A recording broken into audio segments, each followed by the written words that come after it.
Hello friend, आज हम मनोविज्ञान से रिलेटेड टॉपिक फर्स्ट पढ़ेंगे जो UP TET, C TET, super TET सबके लिए कंपलसरी है। जैसे आपका पहला क्वेश्चन है, प्रथम मनोवैज्ञानिक प्रयोगशाला की स्थापना किसने की थी? तो इसका आंसर होगा उंट।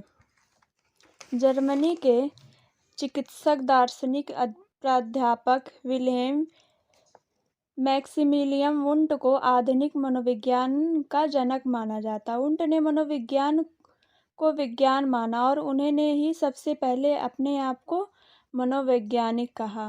वे प्रायोगिक मनोविज्ञानिक के जनक माने जाते हैं। सन 1879 में लिपजिंग विश्वविद्यालय में मनोविज्ञान की प्रथम प्रयोगशाला स्थापित की। इसके बाद मनोविज्ञान को एक स्वतंत्र विधा माने जाने लगा। उसके बाद आपका दूसरा क्वेश्चन है, छात्र अधिगम का वार्क मॉडल इनके द्वारा प्रस्तावित किया गया था। तो इसका आंसर होगा नील फ्लेमिंग। छात्र अधिगम का वार्क मॉडल नील डी फ्लेमिंग द्वारा प्रस्तावित किया गया था। वार्क न्यूरो लैंग्वेज प्रोग्रामिंग का विस्तारित रूप है। वार्क मॉडल सन 1987 में लिंकन विश्वविद्यालय में किए गए शोध कार्य के माध्यम से लॉन्च किया गया था।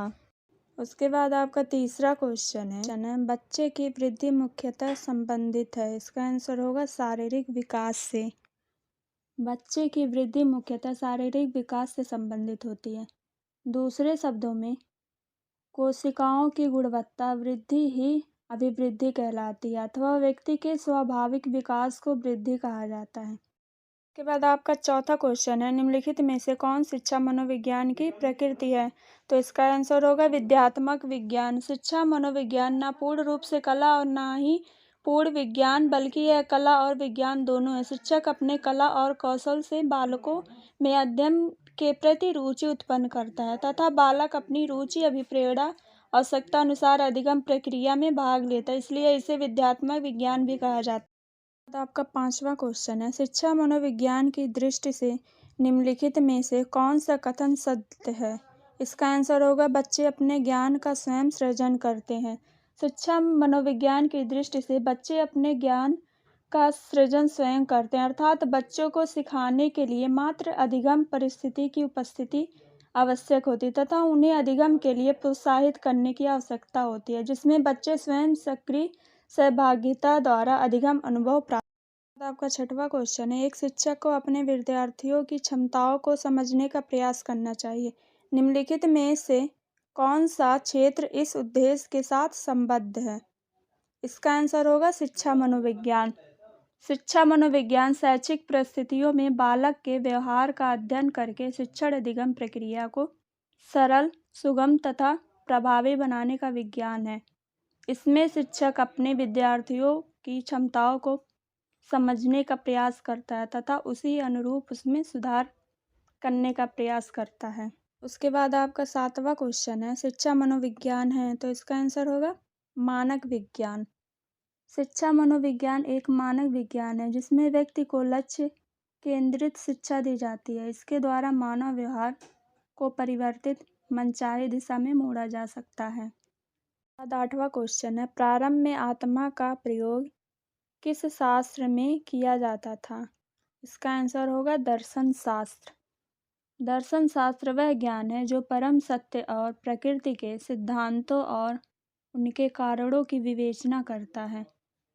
दर्शन शास्त्र सामाजिक चेतना के रूप में से एक है, अतः दर्शन शास्त्र का संबंध आत्मा से है, जिसमें व्यक्ति की आत्मा का अध्ययन किया जाता है। इसके बाद 9वां क्वेश्चन है, सन 1882 ईस्वी में किस मनोवैज्ञानिक द्वारा लंदन में मानवीय विशेषताओं का अध्ययन करने के लिए प्रयोगशाला का निर्माण किया गया?